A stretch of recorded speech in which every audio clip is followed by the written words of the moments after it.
Data and Climate Action. I'm Louis Marc Ducharme, the Chief Statistician and Director of the Statistics Department of the IMF, and I will be the moderator of this extraordinary panel today. As you know, about a month ago, we have launched the Climate Indicators Dashboard, which is an agile statistics response to the growing need of climate-related data used in policy analysis and surveillance. Climate change is a critical macroeconomic challenge that requires financial, fiscal, and structural policy response. And these policies cannot be designed without timely and reliable data and statistics. So the objective of the dashboard is to provide timely, standardized, and cross-country comparable climate change-related data. But more importantly, this dashboard is truly an international statistical initiative and the product of a close cooperation between our partners, who after almost a year of working together agreed to join the panel today and discuss how the climate change indicator dashboard can contribute to statistical cooperation on climate change related data and overcome the challenges to integrate climate change into the overall macroeconomic statistical framework. So we are very fortunate to have a fantastic panel, and let me introduce the distinguished panelists for you. So first, Tom de Grove. He's Deputy Head of the Disaster Risk Management Unit of the European Commission's Joint Research Centre. The unit focuses on bringing science into the EU disaster prevention and response, including through early warning system and the Copernicus Emergency Management Services. He has recently chaired the Joint Research Centre Transversal Initiative on Climate Change, as well as the COVID-19 Task Force. He received his PhD in geomatics from Université Laval in Quebec. And I welcome you, Tom. Welcome to this panel. Second panelist, Fabienne Fortanier, is Director of Statistics at the Dutch Central Bank. She's also chair of the expert group on climate change and statistics within the ECB Statistics Committee. She's also member of the IMF Balance of Payment Committee. Before joining the Dutch Central Bank in 2019, she worked with the OECD Statistical Directorate at the ING Bank in Statistics Netherlands, as well as the University of Amsterdam Faculty of Economics and Business Administration, where she holds a PhD. So welcome, Fabienne. Our third panelist, Nathalie Giroir, is Head of Division of Environmental Performance and Information in the OECD Environmental Directorate. She oversees the Environmental Performance Review Program, the development of work on environmental information and indicators, and the OECD Fossil Fuel Support Intelligence Unit. She has recently been appointed Senior Manager for the OECD International Program for Action on Climate. Prior to her position at the OECD, she worked at the Research Department of the Bank of Canada, and she holds an MSc in Economics from the University of Montreal. Welcome, Nathalie. Our fourth panelist, Stephen Hammer, serves as Advisory Global Partnership and Strategy to the World Bank Climate Change Team. He leads the bank engagement on climate change issue with the United Nations, the G7 and the G20, and other development partners, and play a key role in driving the bank's current focus on green COVID recovery. He previously served as the bank manager on climate policy, where his team had responsibility for shaping the World Bank global perspective on climate change. Before joining the bank, he served on the faculty of Columbia University and MIT. So welcome, Stephen. Our fifth panelist, Mahmoud Mohideen, is an executive director at the International Monetary Fund. He is an economist with more than 30 years experience in international finance and development. He has been the United Nations Special Envoy on financing the 2030 Development Agenda since February 2020. He was the Minister of Investment of Egypt from 2004 to 2010, and most recently served as the World Bank Group Senior Vice President for the 2030 Development Agenda, United Nations Relations, and Partnership. He holds a PhD in economics from the University of Warwick. Welcome, Mahmoud. And our last panelist, Mr. Maki Meruyayan. He's currently Chief of Trade Statistics Section in the United Nations Statistical Division. As part of the Trade Statistics Work Program, he's responsible for its methodology, the statistical classification, the UN Comtrade database, capacity building activities in international trade statistics, and coordination with other organizations. He is also active in the topic of international trade, globalization, digitalization, and big data for official statistics, and is currently leading the task team on the IAS data. So welcome, Maki, and welcome to all of you, and thank you for taking part to this high-level panel. Before we start the panel discussion, I would like to turn to my team, led by Gabriel Quiros, who has been the driving force behind the dashboard, and he will provide an overview of its indicators. His presentation will be followed by a short virtual tour of the dashboard, and then we'll ask the panel for your views. Gabriel, the floor is yours.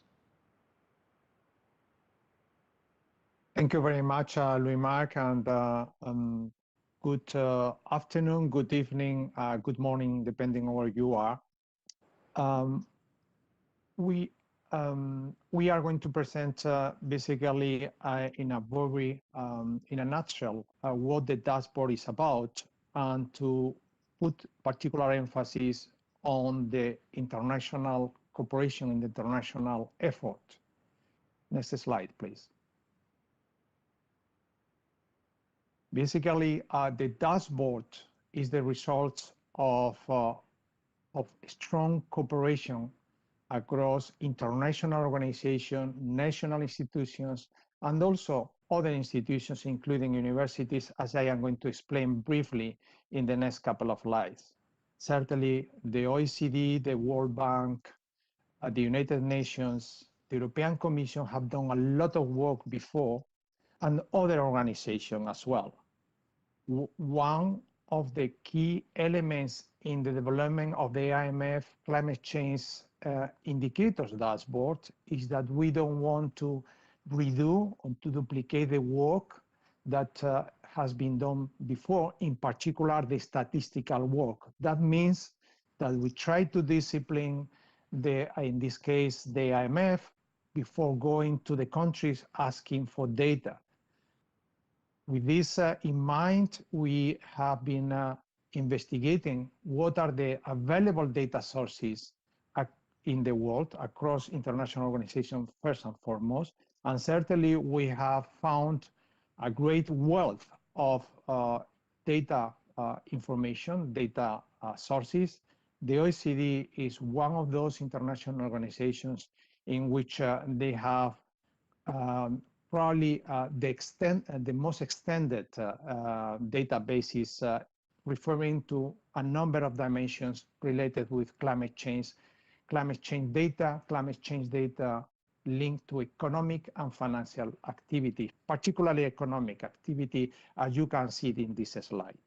Obviously, the International Energy Agency has done a lot of work, in particular on CO2 emission from fuel combustion. The World Bank group has actually done for quite a long time work on climate-related issues, and we resort to their data sources as well.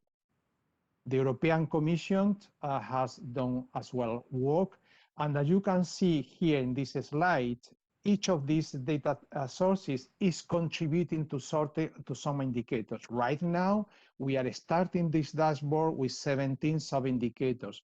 Then we use these data sources in order to produce the indicators and to adapt the indicators which are needed for the IMF surveillance, the IMF monitoring of country development related to climate. So we basically take those data sources, and then in close cooperation with our policy and area departments, we try to transform those raw data, those data sources, into indicators which are of direct use for our direct bilateral surveillance and multilateral surveillance.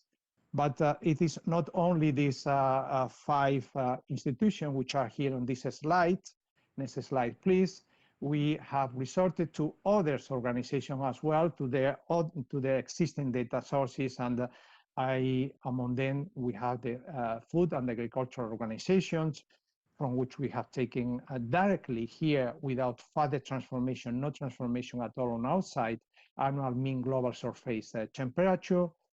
We have resorted to the National Oceanic and Atmospheric Administration. Here we have not done any kind of transformation either. We have taken basically their information, their existing indicators, and we actually include them, acknowledging as should be their source. And we have also looked into research centers at the University of Louvain, Université Catholique de Louvain, and we have actually there taken from their especially the Center for Research on the Epidemiology and Disasters, their high frequency disasters indicators. The only transformation we have made there in our indicators is that we focus on climate-related disasters. Then we have also looked into the private sector, private data providers, commercial data providers, as definitive to take information on green bonds. So as you can see, we try just to cut first on what was available in international organizations, university research centers, and even also among commercial data providers. And this is the starting point in order to produce indicators that fit the best we can the IMF mandate. Next slide, please. So just in a nutshell, we started this work in January last year. In January last year, I would say during all this time, actually what we were looking at what was available was a stock-taking exercise for a number of months in the sense that I had just explained on the databases. And from there, we will have an intense discussion with our in-house departments at the IMF and to see what type of dashboard it was needed for surveillance, for the monitoring, what we call in our jargon, the integration of climate change in the Article 4 report of the IMF. So we have actually launched it, and then the next, we are still working on this, as I will say immediately. The next revamp, important revamp of the dashboard that we expect is in the presentation in our yearly statistical conference in November. And of course, as a statistical department, we want to take an approach, an incremental approach to the macroeconomic framework, macroeconomic statistics framework, so that we can little by little over the next years to integrate climate issues in the core framework of macroeconomic statistics, because definitely climate is core to economic and financial issues. Next slide, please. So basically, what we organize the dashboard with this in this starting point is through 4 main areas. Main areas are the economic activity indicators, cross-border indicators, financial, physical, and transition risk from a financial stability perspective. The financial stability community, the financial stability experts have actually done a lot of work in the last years because of the financial stability dimensions of climate change on the financial institutions. The 5th indicators is on government policy. Let me just say here, before I still with this slide, one storytelling. We want to give from both for an expert and non-expert audience the following storytelling in the dashboard. The storytelling has to start with production. Economic activity, we know that has effects on climate. So we try to focus on, as I will quickly indicate later on, what are those indicators that can give us information about how economic activity is affecting or is damaging the environment, right? But production is not only the economic dimension. The other dimension of economic activity is demand, is final consumption. For that, we need to integrate international trade into the picture of economic activity is what we call cross-border indicators. Obviously, if there is a lot of production in an emerging economy, for example, that is actually having negative effects on climate, this means that they are exporting to other countries to satisfy the final consumption in those countries. Therefore, climate change challenges, issues is not only a production side, it's also a demand side. We try to capture the final demand and the final consumption through imports, exports, and other indicators like environmental goods and also foreign direct investment. The third element is how, in this context of production and demand, how the financial system is channeling credit to one type of economic activity of the other, and we group those indicators in the financial, physical, and transition risk because of the tradition of the financial stability community working on climate change. Finally, if we have these three dimensions, what is the policy reaction? What is the government reaction? And then we have government policy indicators. Next slide, please. So basically, just in a nutshell, the production side. In the production side, we really focus our information on greenhouse gas emissions because it is well established that greenhouse gas emissions are those who are making, driving the climate change. We have here basically two types of indicators: quarterly green gas emission by activity and for households. There are currently only 3 countries in the world that are publishing quarterly greenhouse gas emissions. The IMF is actually extending this greenhouse gas emissions. We expect that this summer the existing 3 quarterly national greenhouse indicators will be extended to close to 50 countries. The next one is national greenhouse gas emissions inventories and national mitigation targets. So here is a contribution, or try a humble contribution of the statistical community to the Paris Agreement. There are Paris commitments, Paris Accord, and we try to monitor what is the situation and vis-a-vis the targets expressed by the countries to be achieved by 2030. Then we enter into, we have another type of indicator, which is on the basis of input-output tables, which are very well-established national accounts tool. We try to see within a country and across countries, how different economic activity or industrial sectors affect the CO2 emissions. Next slide, please.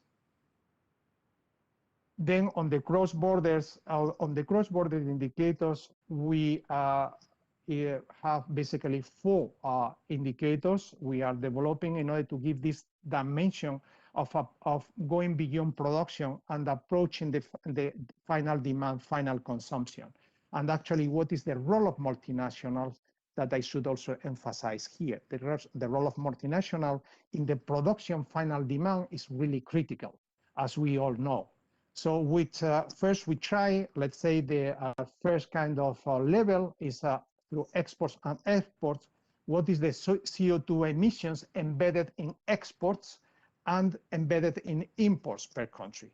And then, of course, if there is, as I mentioned before, if there is one country has a very high net exports in terms of CO2 emissions, because other country or other group of countries are importing those, are demanding that type of production, which is in which the CO2 emissions is embedded.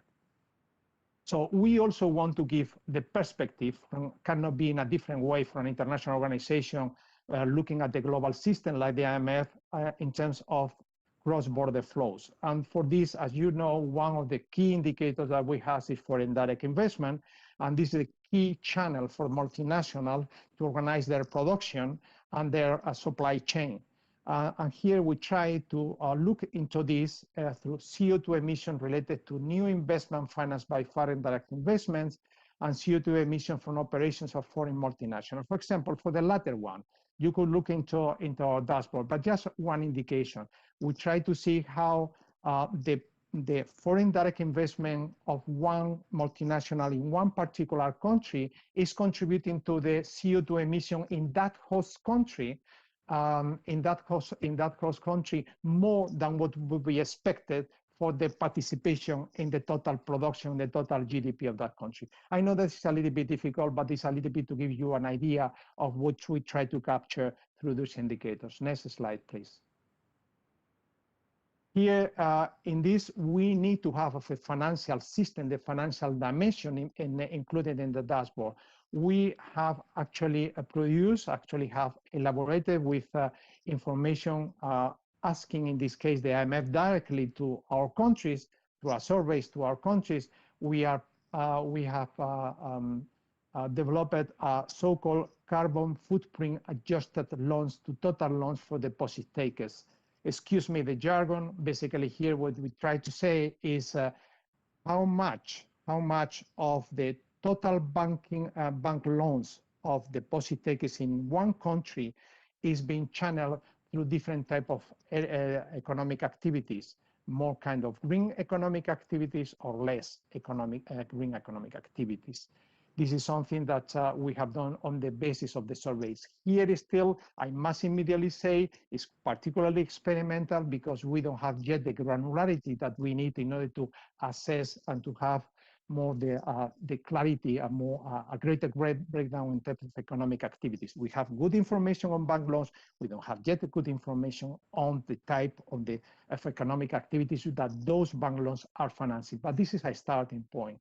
We take the green bonds, absolutely the capital markets produced beyond the banking system, channeling from channel financing. The green bonds is important. It still is less than 1% of the total financing going to compared to the bank loan. So it's still is something growing, but we take this from one private data provider. We take here a physical risk, something one of our panelists from the Joint Research Center of the European Commission, the climate-driven informed risk, and I will not say more because maybe Tom may want to indicate something else. From the transition risk, we resource to our sister institution, the World Bank, on preparedness of countries for a low carbon transition, and Steve may want to elaborate on that. Next slide, please. And finally, the last area of the dashboard is on the government policy indicators.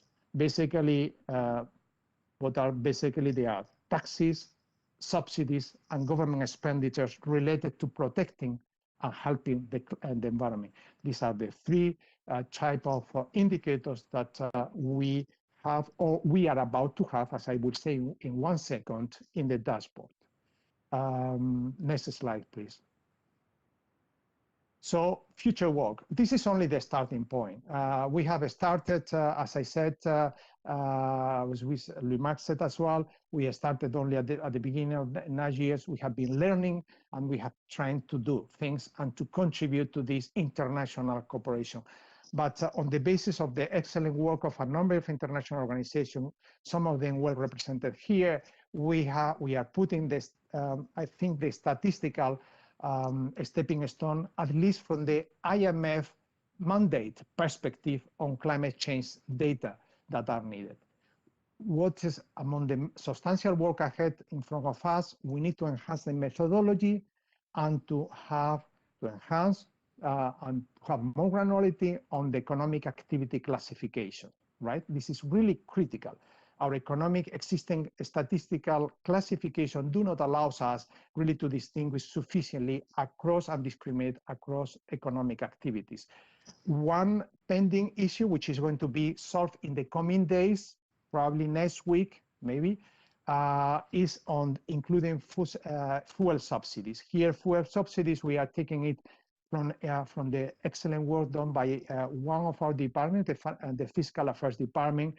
This is something which is urgent, and they have actually worked on this, and they are finalizing together with us. So we are going to introduce the fuel subsidies in the coming, in the coming, I would say, in the coming weeks rather than week.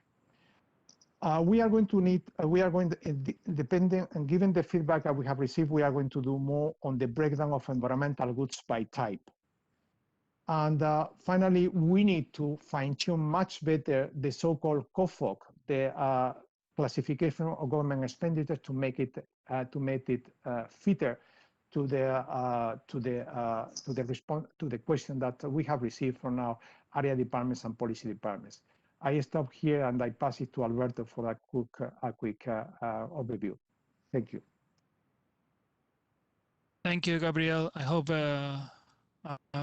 everybody can hear me well.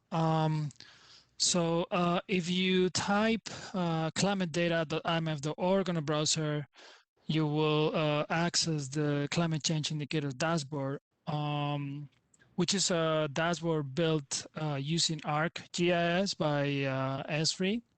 Esri is a leader in geospatial and dashboarding software and responsible, among other projects, for the Johns Hopkins COVID-19 dashboard.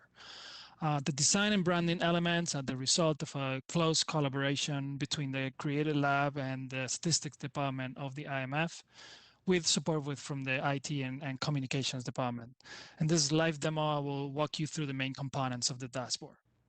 Starting from the homepage, right at the top, we can see the high-level 11 indicators grouped into the 4 main categories Gabriel was talking about just before. Each category and indicator are clickable to allow users direct access to the data. The homepage also provides an overview of the whole menu of indicators available. Under feature indicators, we highlight one indicator from each of the main categories and include a clear description of the indicator. Part of the description provides the context for the indicator, including links to related indicators, which will take us to, in this case, the cross-border indicators page, where there will be users will be able to explore the full set of indicators part of this category.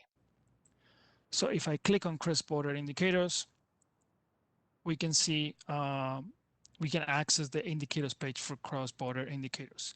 Each of these main categories is featured in its own page, what we call an indicators page, as you can see at the top menu.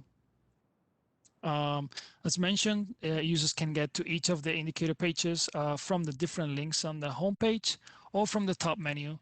If I click on indicators, each of the 4 main categories has their own feature page.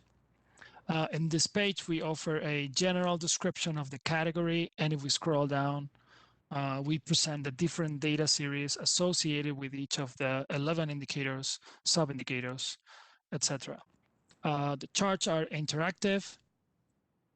They include links to the sources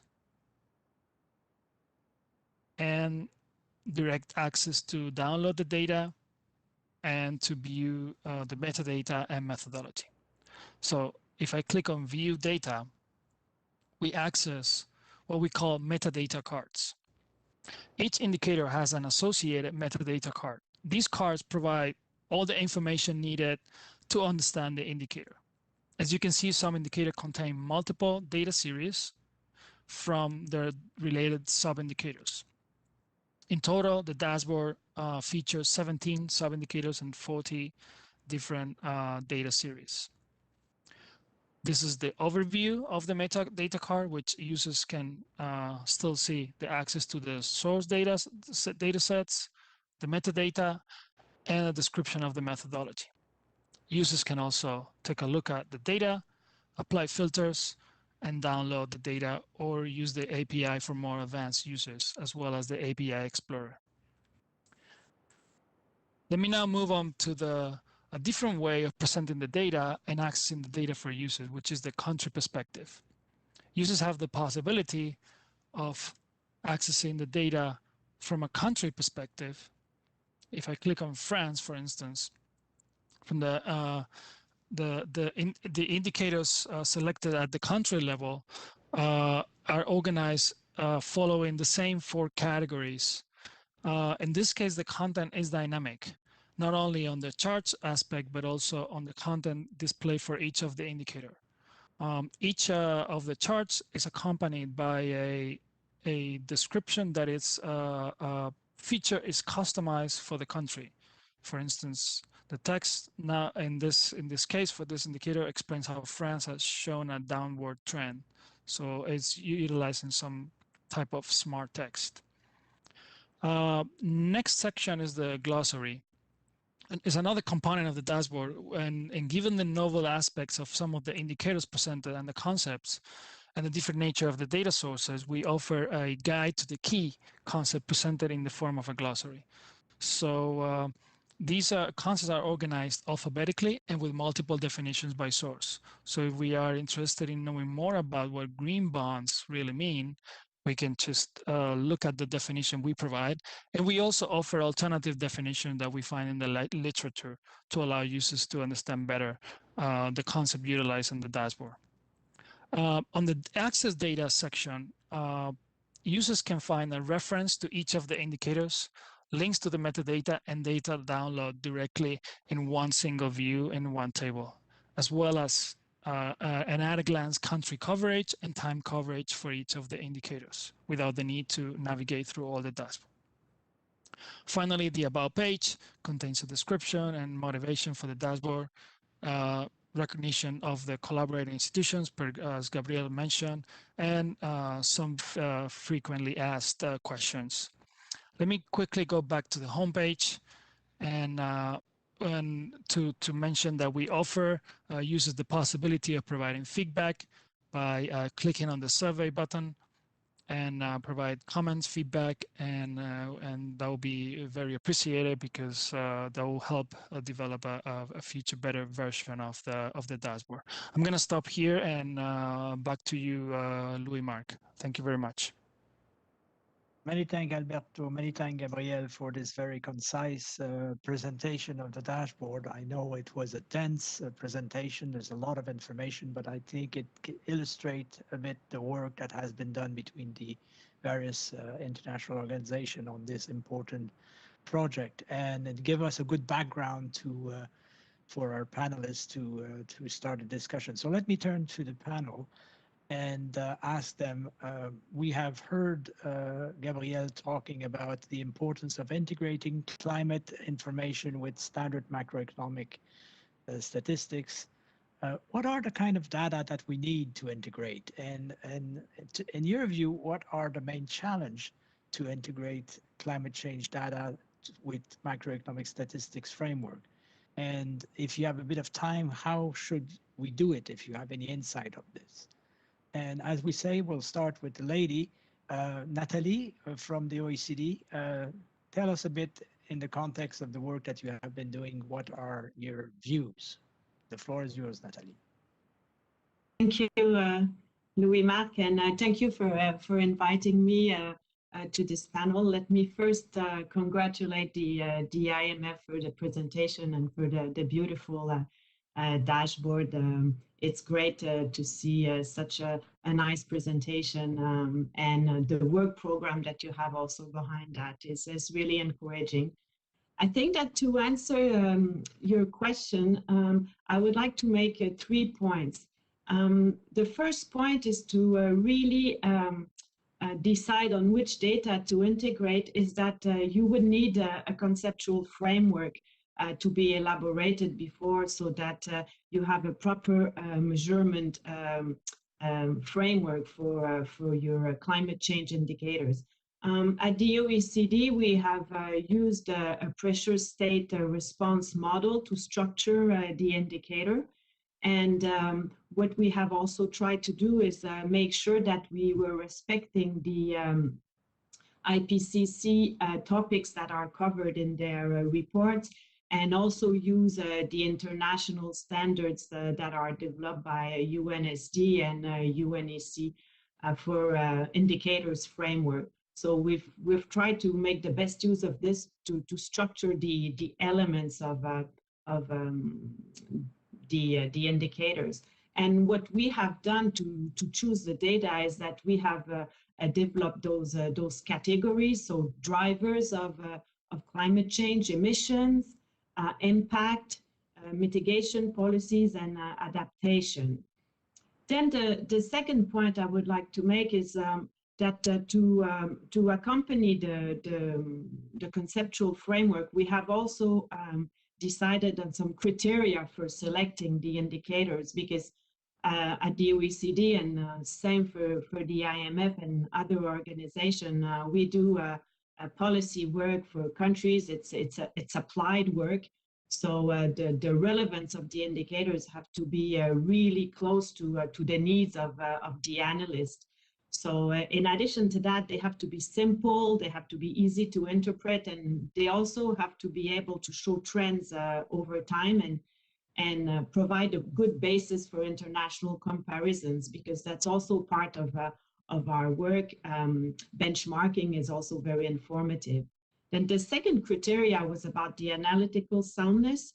So how the indicators are founded in technical and scientific terms. Are they based on international standards and international consensus about their validity? That's also important for acceptability.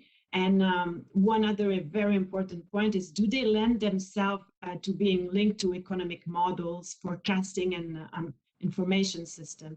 And I guess for the IMF and for the OECD, that's very important, that those using standard economic models are encouraged to use these data, because they respond also to the criteria that they have in their models and in their forecasting tools. So that's very important. And then the third criteria is about measurability.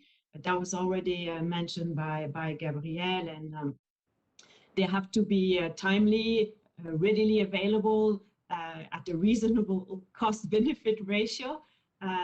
They have to be proper documented, and we have to be conscious of their known quality. And very important also, they have to be updated on a regular interval with a reliable procedure. That's also something to consider for resources. And then what kind of indicators do we use for climate change? Well, I think that as was mentioned, limiting global warming really means that you want to limit greenhouse gas emissions. So a central place for those indicators is really important in my view. And we are very much in line with what the IMF dashboard has. I think that those quarterly and timely greenhouse gas emissions are important. Gabrielle also mentioned the demand side, so the footprint. So there's the production side, the emissions that are done in the country, but what is important, what is exported, it helps to really nuance the information. And then I would add a third element to that, which is indicators of greenhouse gas emission at the sub-national level. More and more, we have found that when we do country work, country surveillance, there's very specific issues arising at the region or a big metropolitan area, and subnational indicators of greenhouse gas emission are adding very important information to tailor more precisely the recommendations to the country and the region itself. So that's something to consider. Actually, they're still model-based, but still consider that they add a lot of information. So basically, those are the three main categories. So the pressure, the state, and the response. I guess that if you want a subsequent intervention, I could go into the detail of the indicators that we think are important. But again, they're much in line with the one that is proposed by the IMF. I think that we have also in our dashboard at the OECD, we have also health and well-being. So exposure to air pollutant, heat-related mortality, those are indicators that are also important for impact and for risk. And in terms of policy responses, like IMF dashboard, taxes, subsidies, tariff, expenditure, very important. Innovation and technology, so government spending on research and development for mitigation and for adaptation policies are also things that we find important to incorporate. And opportunities, so market opportunities, and I could talk about it maybe a bit later, but jobs, opportunities, very important. Trade in goods and services, very important. Skills requirements for the green transition, those are in development, and certainly happy to share an agenda on that for the future. In terms of the best way to go with the challenges for integrating climate change in overall macroeconomic framework and how to go about it. It's true that we can come quickly with an uneven treatment across country surveillance of climate change issues, and also across thematic and sectoral work, because it's not like economic indicators. There's several progress that needs to be done on developing the climate change indicators, and they're not all easily measurable, and the interpretation is sometimes more difficult, and the comparison across countries is also challenging.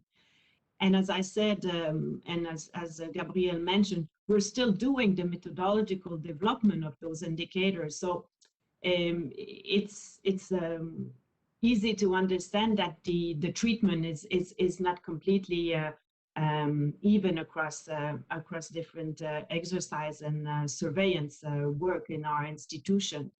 And one thing that Gabriel mentioned, I would like to pick up also, it's the overall storytelling and the narrative.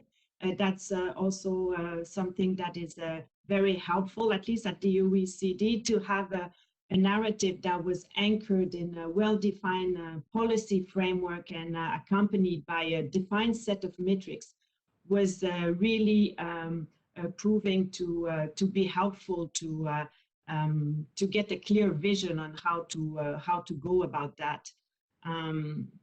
So let me stop here, and happy to complement my answer afterwards. Thank you very much, Nathalie, for these very thoughtful ideas and suggestions. I subscribe to your comments about the conceptual framework, the relevance and the narrative and the granularity, but the agenda is expanding as we are speaking. Let me turn to Stephen from the World Bank, who has enormous experience in climate, to see what his view are. Stephen, the floor is yours. Thank you. Can you hear me okay? Can you hear me okay? Yes, we can hear you. Great, thank you. Well, thank you for the invitation to join you today. A good discussion. Congratulations to the fund for getting this off the ground. I think it's going to be a really important site that folks will be able to go to understand the macroeconomic implications of climate impacts and climate-related opportunities. Natalie covered a lot of the points that I had hoped to touch on. So I thought maybe I'd talk a bit about the bank's own climate data journey that relates to some of these issues. You may be aware that we've had a climate data dashboard of our own for many years. We call it the Climate Change Knowledge Portal. But it's primarily focused on climate science and climate risks and translation of IPCC data into country level, region level, and even subnational level information that can be used in terms of sector policy support, in terms of sector investments.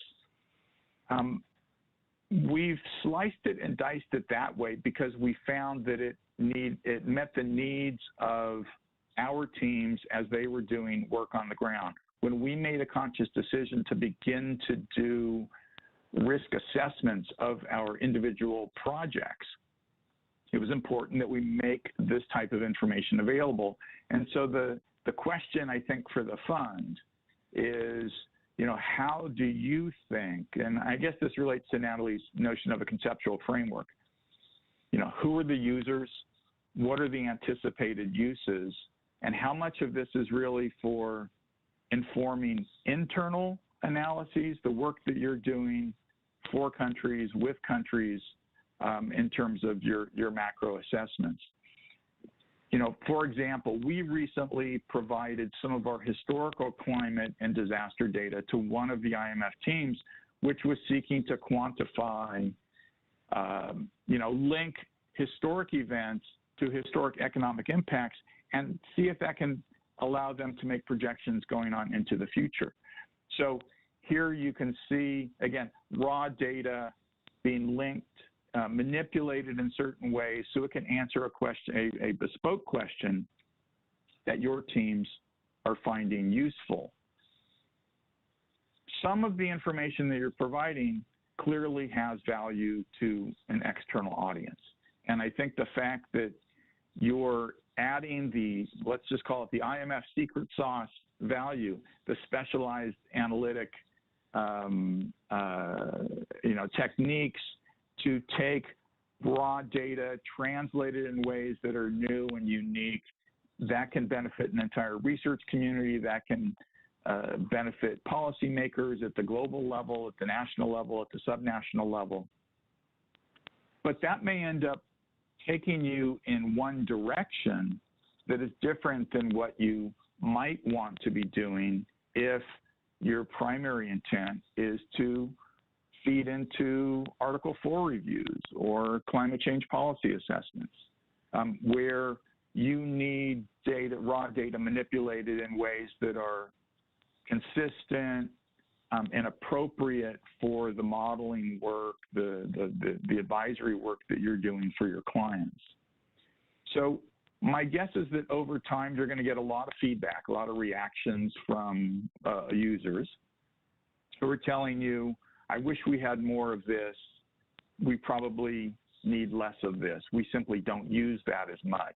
And so I think the real takeaway for me, and this is something that we've been working on our system now for, I guess, over upwards of 7 years,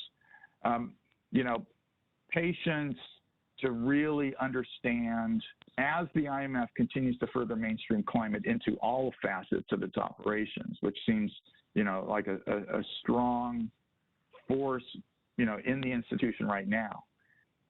As that becomes more prominent, different teams are going to think creatively about, I wish I had information on A or B or C, and then the dashboard will be a great place to be able to provide this in a uniform way, in an accessible way, with that unique value add that is immediately deployable by teams on the ground.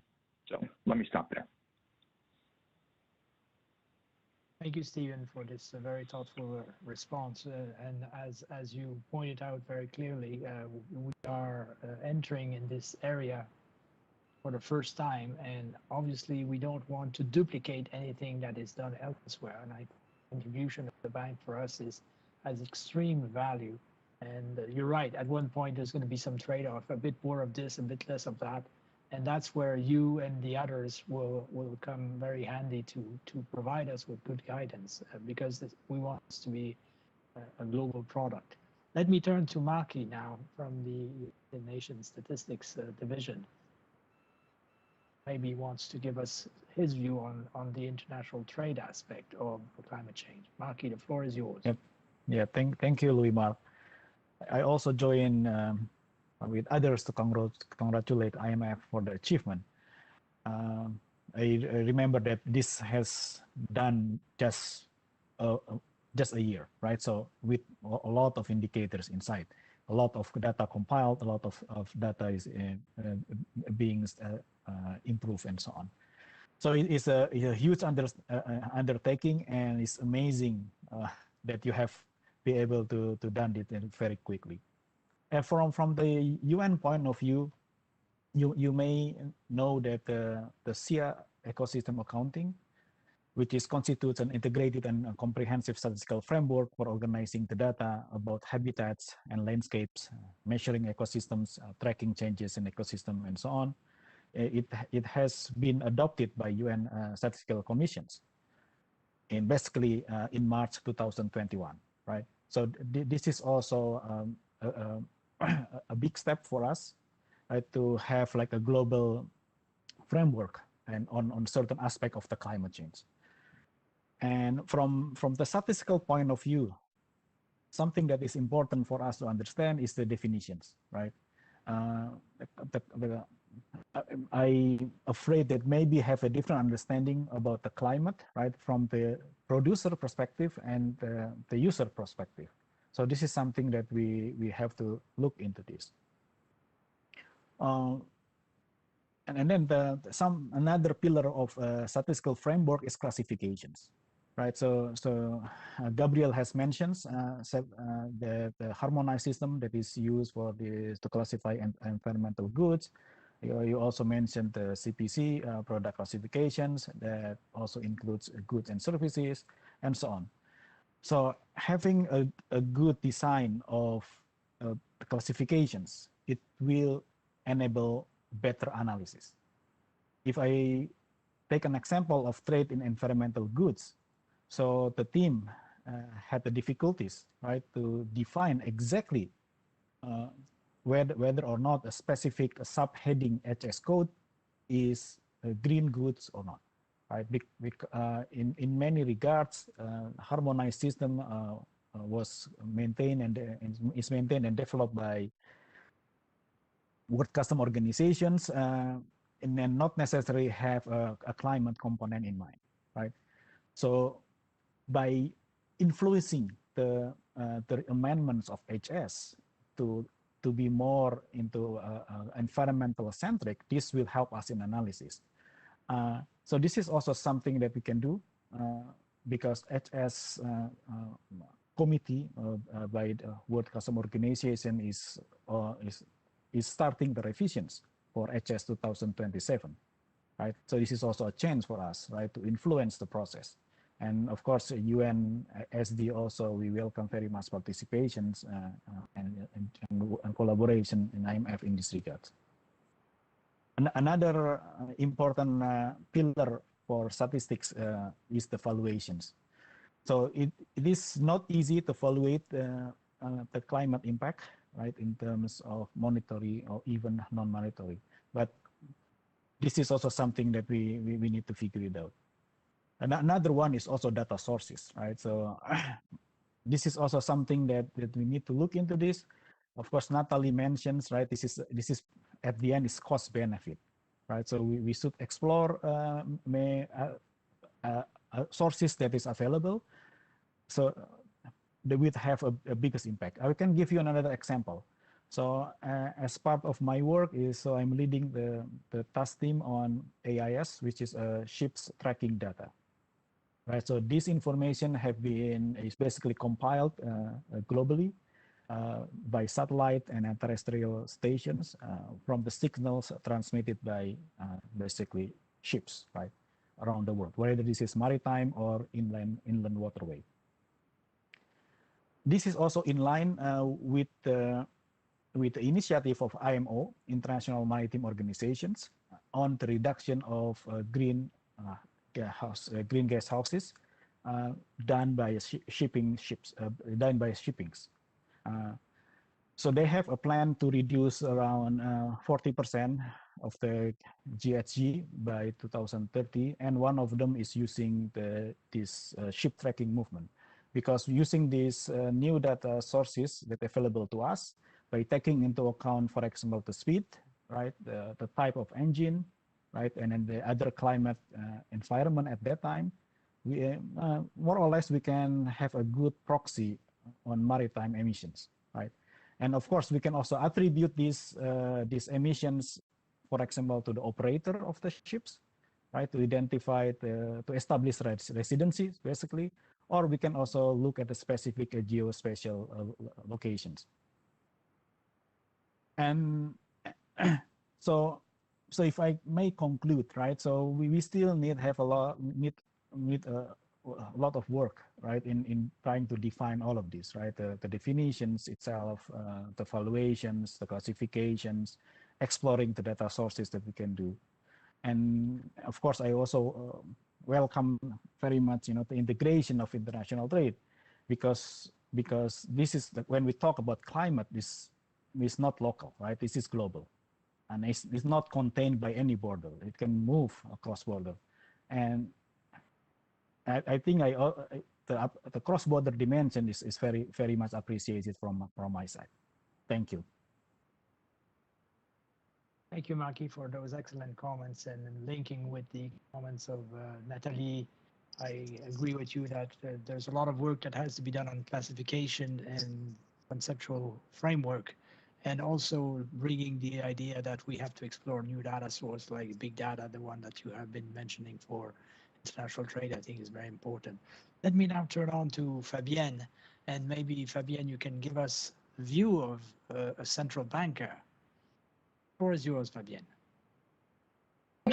Thank you very much, Louis Marc. I will try to give the view of a central banker, although I have to admit that as a director of statistics, I tend to be much more of a statistician than a central banker, but I'll try to accommodate both of them. First of all, of course, congratulations to the IMF, and of course, particularly to Gabriel and Alberto and their teams with the initiative and with the amazing results that you've produced. I think the dashboard is a really good example of how you can achieve a lot in a very short time when you collaborate. So when there's collaboration. And one of the things that I think in particular is very interesting of this dashboard is that you've engaged quite a lot with users. And I think when users and producers of data join forces, you can really achieve a lot. Because of course, the statisticians can learn a lot about users' needs, but also, and I think that is one of the key points of my contribution today, is that it is for users, particularly when we are looking into this sort of new and complex area, very important to really also have a thorough understanding and appreciation of the effort that's involved towards developing high quality data and high quality indicators that can be used for policymaking in a meaningful way. And this understanding by users, I think, is important because in the end, we manage what we measure, or the users or the policymakers will manage based on the indicators and the data that we as statisticians measure. So we really need to make sure that we have the right indicators when it comes to climate change. And I think the dashboard really makes a good contribution to that. But also we need to make sure, exactly because we manage what we measure, that we get the underlying data right. Because if our measures are wrong, incomplete, biased, unreliable, we will steer our economies and the global climate in the wrong direction. And I think in that way, the dashboard is really a great achievement. However, and I think that also the IMF acknowledges this, it's very much a first step of many that we'll still need to take.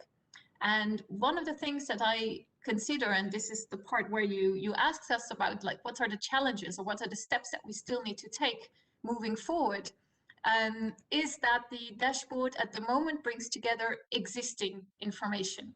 But it's quite clear that we need much more than what we already have. We need more data, new data, other data, and the challenge is to acquire those data, bring them together, integrate them in an overarching framework, link them to our macroeconomic statistics to allow this analysis of climate change and economic implications and consequences of that simultaneously are really very relevant. So we can make a very long list of challenges, and I think all the other panelists have already made excellent contributions of that. So I will just add a few more with your permission, and I'll focus in particular on those that are relevant for the interplay between finance and the financial system and climate change. So this is more or less the central bank perspective, I think, in this discussion. Here I feel that there are 3 points that I would like to highlight. First of all, considering also that macroeconomic analysis starts from granular level data, we also need, for climate change relevant information, much more granular source data. We need granular information that allows us to link production, trade, and financial flows to emissions. So this means, first of all, we need CO2 emissions by non-financial companies at the firm level, because production, trade, etc., we already have at the firm level. Emissions, not yet. It's of course available at the moment from a variety of commercial data sources. However, we also know that the quality is sometimes complicated. We struggle comparing across data sources. We still miss a lot of information, and there's questions about how objective and how verified the information is. But this firm level information on CO2 emissions will also be a first step, for example, for value chain analysis. Another aspect of source data that we really need, and where I think the statistical community can make a great contribution, is information on the location of affiliates of multinationals. Particularly when we're talking about cross-border risks and the links between large multinational companies, their international activities, and how that shapes the global production system, as well as climate change.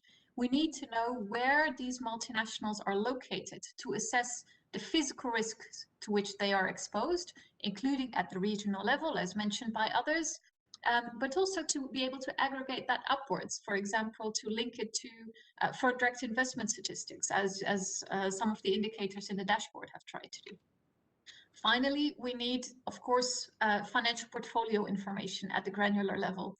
I've seen in the dashboard indicators on exposures by banks to, or the CO2 footprint, for example, of banks and monetary institutions. And we really need to enhance the quality of those data in order to be able to make high quality analysis. So detailed information at the institution level on what are their holdings, what non-financial corporations have they invested in, have they extended loans towards. And I think indeed the example you've made of the green bonds in international finance is very relevant in that. So these are just some of the aspects where I feel we really need more data about. We really need to start collecting this information. The second point I want to make, or the second challenge that I see, is methodology. To really make sure that the indicators that we present measure what they pretend to measure.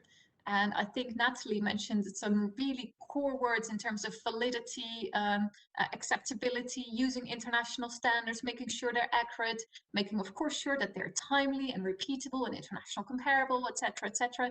We need agreements on methodology. And this is very boring, and I know policymakers really don't like to talk about methodology. And to be honest, I think Stephen's secret sauce actually sounds really good, because that might be a better word for methodology. But it is really of great importance.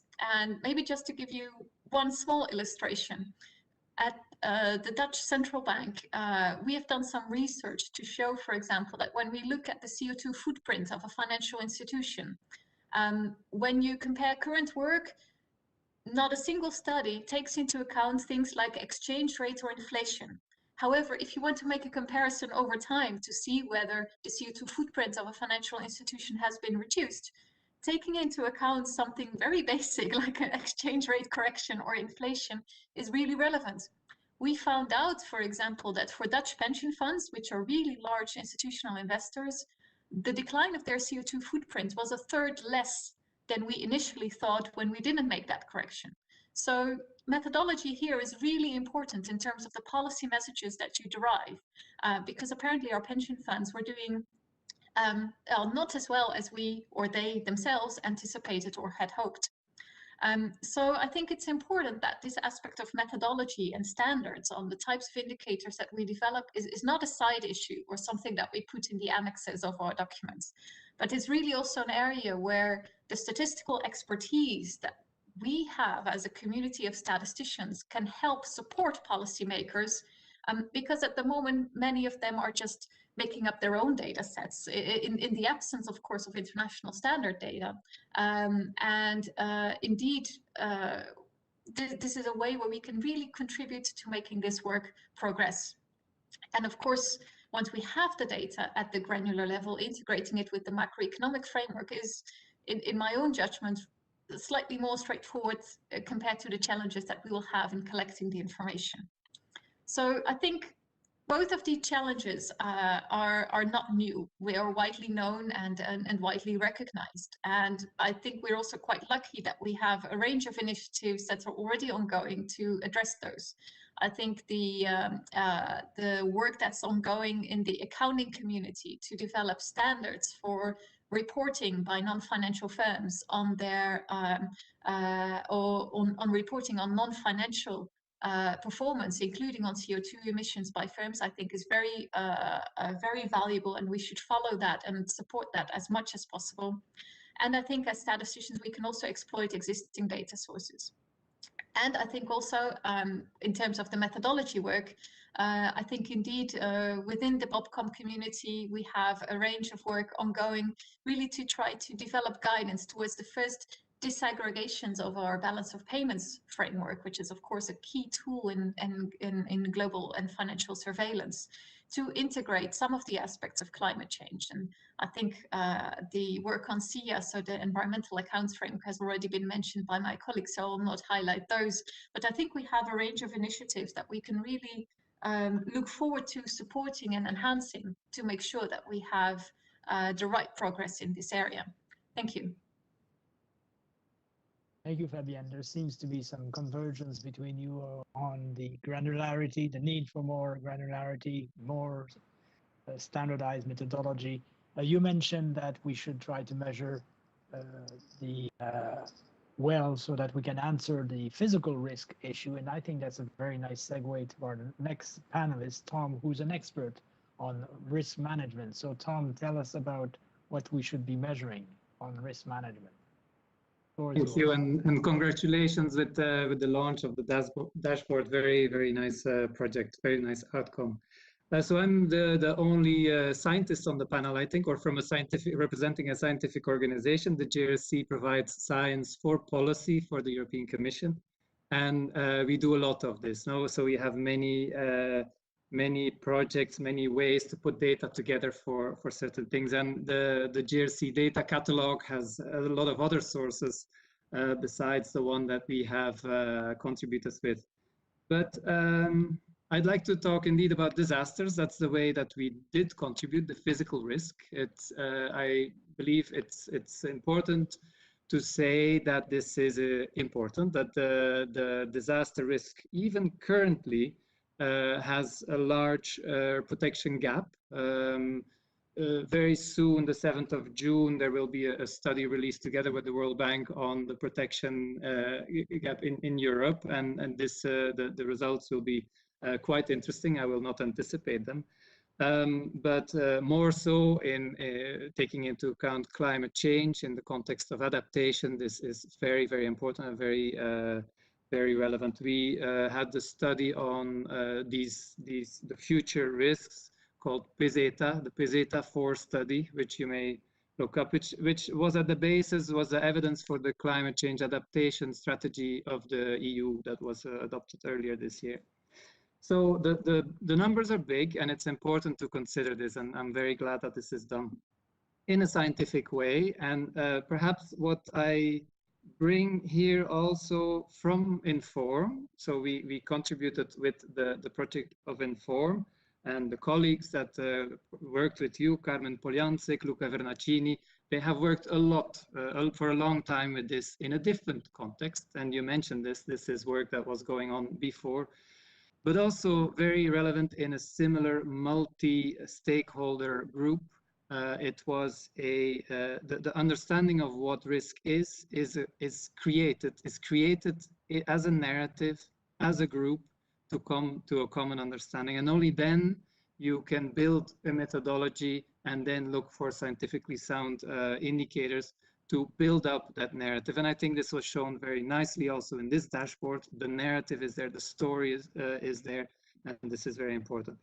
I'm glad Inform was taken as this, and we see it as a result of this process. No, nobody was informed in this storytelling, but as a result, it gives this trusted framework, trusted scientific open data source that is now already going on nearly a decade and that can inform in fields beyond there.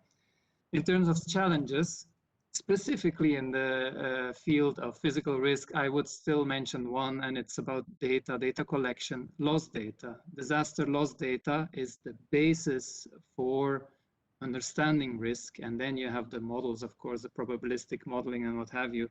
But the loss data itself is still not very well understood, and there's a lot of improvement needed in that.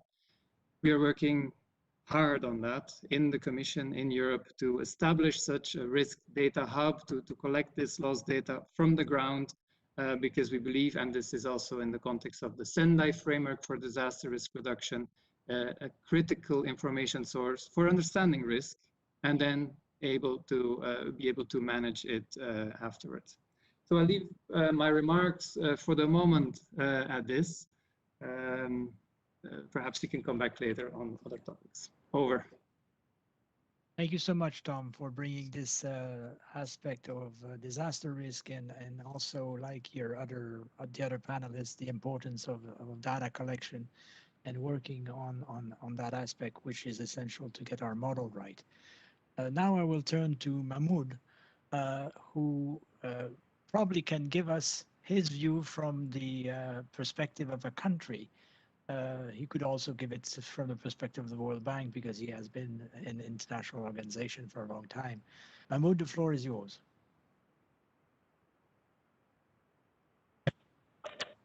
Thank you so much. Can you hear me well? Good. Yes. So I enjoyed a lot the summary of the dashboard as presented by you and Gabriel and Alberto. Congratulations to the team. Very excited to see the IMF involved in this space. This could be a good practical tribute to good foundations of the work that could be attributed to many people, including, of course, the famous work by Professor Nordhaus, where he tried and succeeded in integrating climate change into macroeconomic analysis.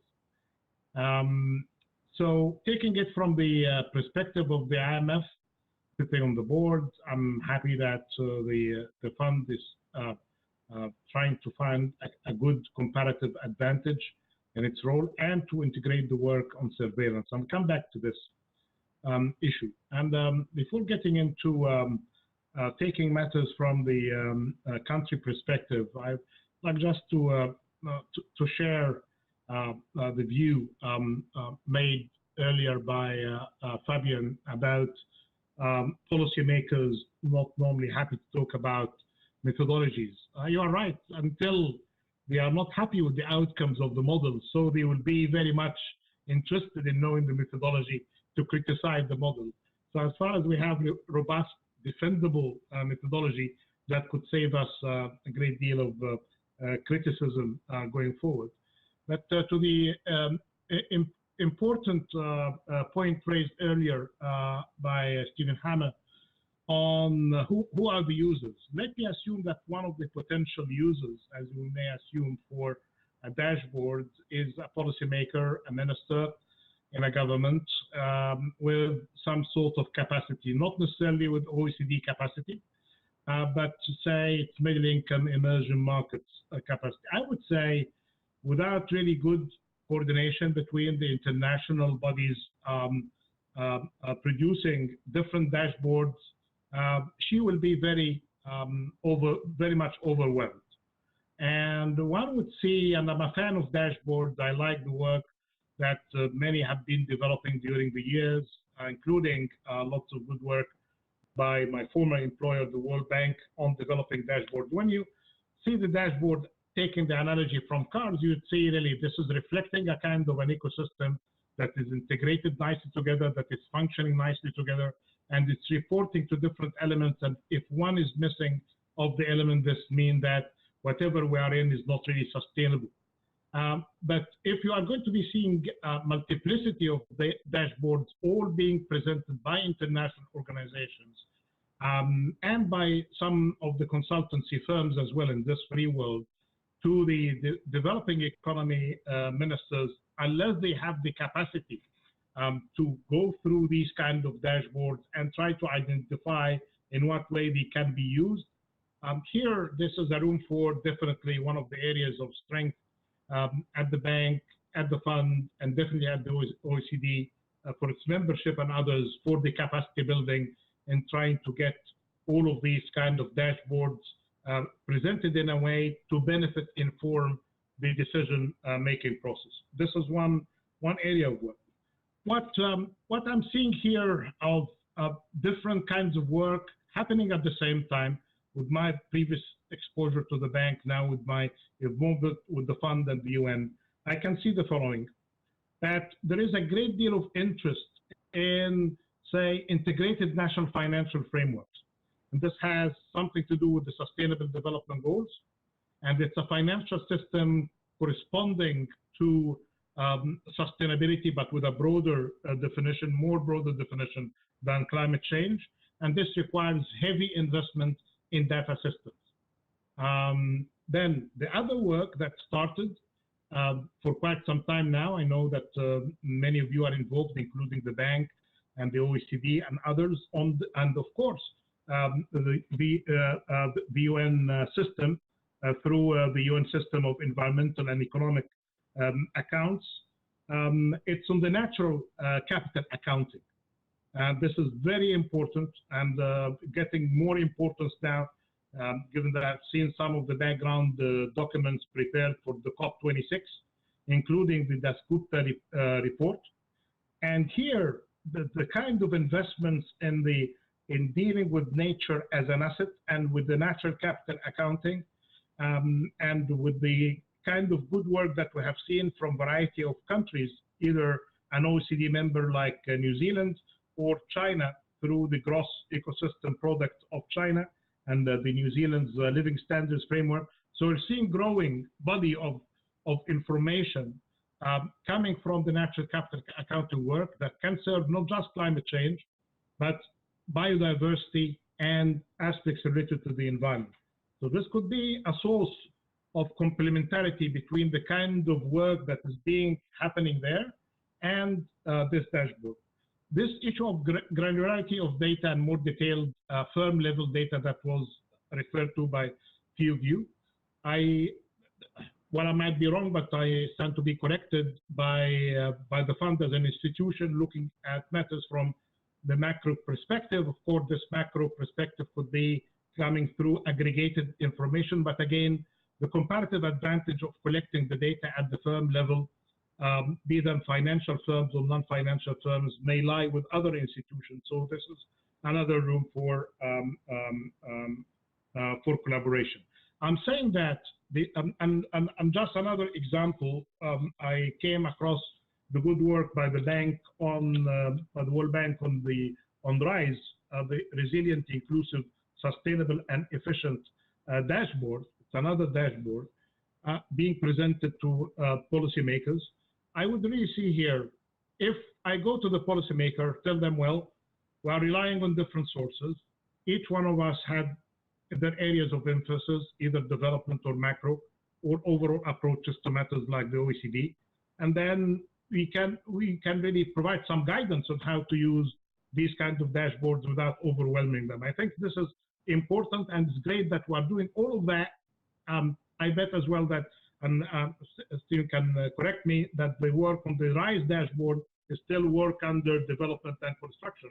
So while we're constructing all of these dashboards, we can really involve the policymakers and their statistical teams and units with us early on for them to be fully acquainted with what we're doing. One area of work, which is basically about the business sector, which is mentioned in different ways, especially in the non-financial ones. Now we see this kind of growing interest in disclosure, including the mandatory disclosure. There are calls for adequate reporting. Harmonized sustainability reporting standards are being developed. And lots of the work of relevance to this dashboard need to be done and collected through better collaboration with some of the regulatory entities and some of the the Reporting Standards Foundation, for instance, the International Financial Reporting Standards Foundation, and others, that we can really work with them closely in order to enhance the work. So I would really, again, welcome this initiative, congratulate the team for the work, their openness to the ideas, but this stands to be developed further, enhanced further through the different other initiatives that are happening at the same time, that are developing themselves, including their standards of collection of data. If we do that, we hope then we can really have something that could be useful to the policymakers. Could be government policymakers, could be CEOs of business, big or small, or could be, as it is their right to know, the rest of us, the community, the civil society, academicians, when they are trying to get the data coming out and in these systems in order to understand what's happening to our world. Back to you.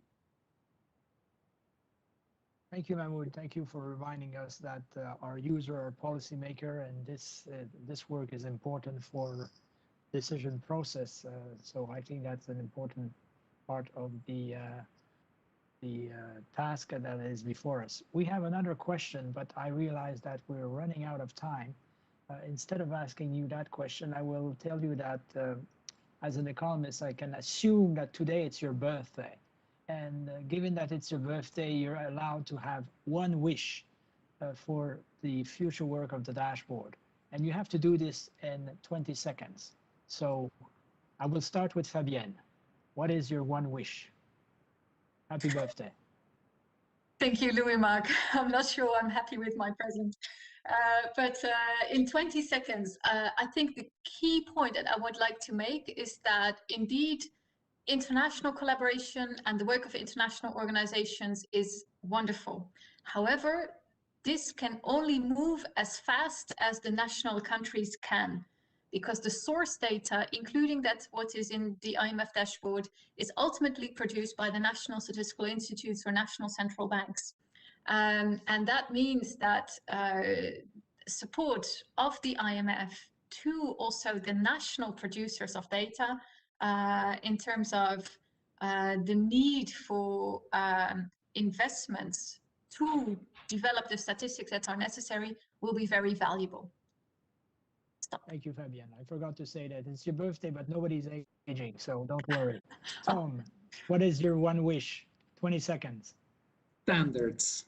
I think it's very important to invest, to build, to work towards standards or harmonized way of getting data where there is none. Back to the topic I mentioned earlier, lost data is one of those areas. It's very, very complicated. We've worked for many years on this together with UNECE, with others. And I would wish for my birthday to have a good standard on lost data that everybody can report this precisely. Over. Very good. Thank you, Tom. I buy that. Mahmoud, your wishes, 20 seconds. Right. My wish is for you not to assume that every country is with the capacity of an OECD kind of a country. So while Fabienne is very much right about the role of the national entities, this is very much true for OECD and non-OECD countries as well. We need really adequate counterparts, investment in their capacities, their knowledge, their learning, and this is not going to be just good for them, it's good for good interaction, good development of the model, and good feedback. Can only agree more with you. Thank you, Mohan. Stephen, your wish in 20 seconds.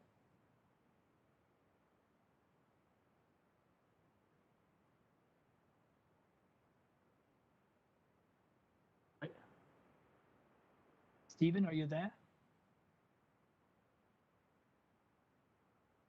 Can you hear me okay? Yes, we can hear you. So your wish in 20 seconds. All right. Policy actionable data.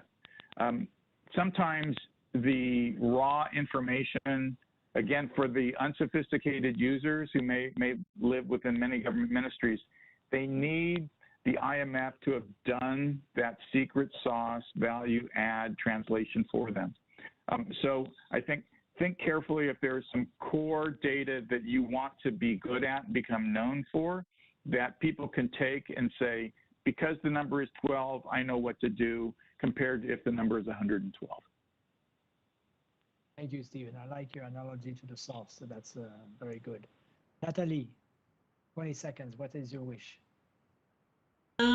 I think that looking at the real value added of the IMF in terms of financial and macro policy analysis, I think that if further work could be done on modeling the economic macro fiscal impact of climate change policy towards climate neutrality with the number of countries that you have, that would be really, really helpful. Mega trends and technological progress needed, long-term demographic changes, rising inequality, that would be a fantastic service to the community. Thank you, Natalie. Maki, your wish in 20 seconds. Yeah, in fact, I have two wishes, right? First is that we should keep collaborating because the dashboard brought together different expertise, and this is something that supposed to be celebrated and appreciated.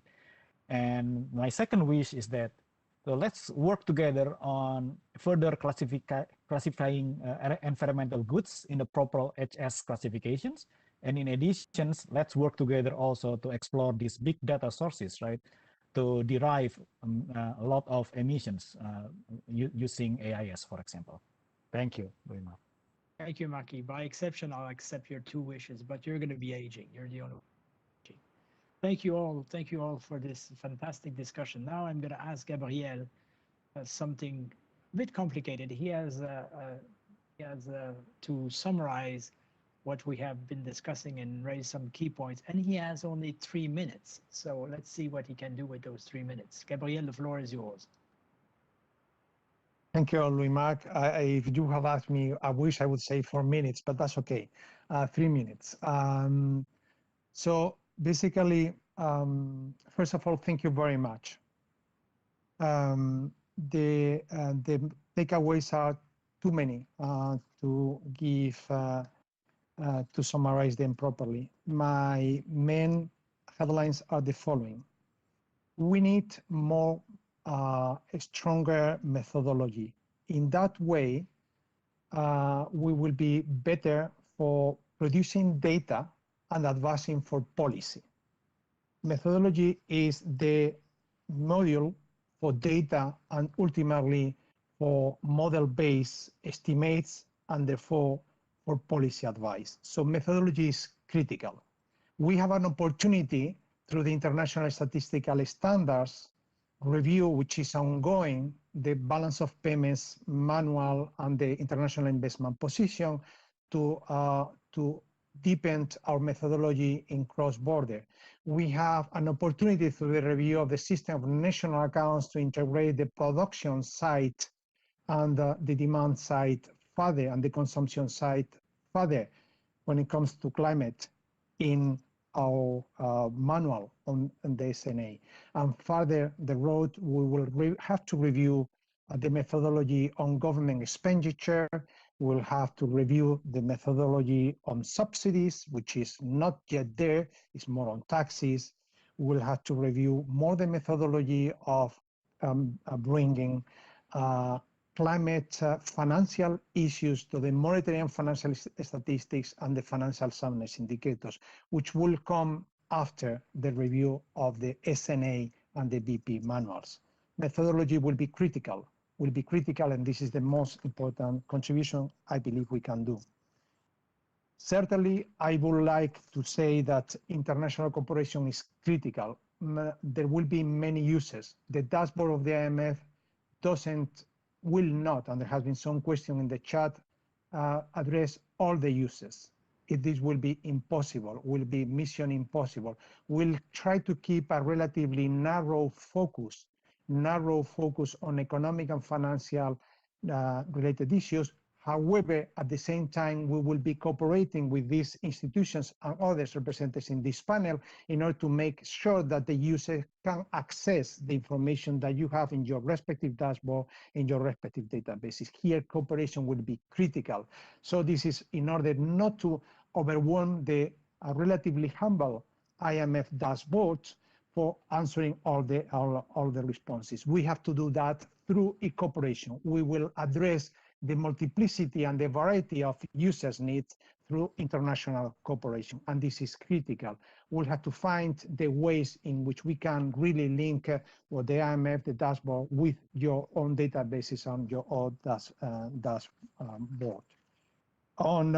Certainly, we need better classification, and this is something homework, especially for the statistical community.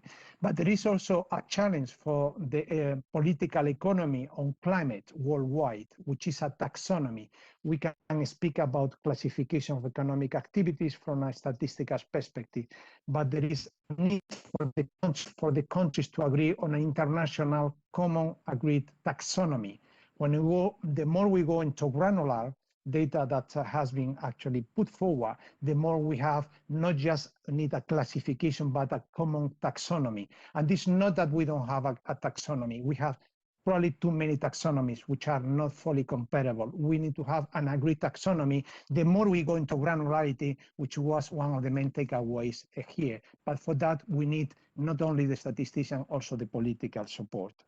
I would say that I would like finally now hear my wish, Louis Marc, you didn't ask me because I know that you don't, but I would say that we need more support for statistical capacity across countries, including, as Mahmoud has said, in particular in low-income countries. We really need to have these resources for that. And hopefully, my wish at the end is that we will start to do this national data collaboration, this national data input through what we're already doing through international cooperation and hopefully through a new data gap initiative, which will have at the center climate change data. Thank you, Louis Marc, and thank you very much again to the panelists for the excellent feedback. We have a lot of homework to do. Thank you. Many thanks, Gabriel. Many thanks for this very concise and very precise summary. I would like to thank Fabienne, Tom, Mahmoud, Stephen, Natalie, and Maki for their great contribution. I hope you enjoy this rich discussion as much as I did, and I hope to see you soon. And I'm inviting you all to join the 9th Statistical Forum that will be held in November on climate change. With that, I wish you all the best, stay safe, and see you soon. Cheers. Yes, thank you.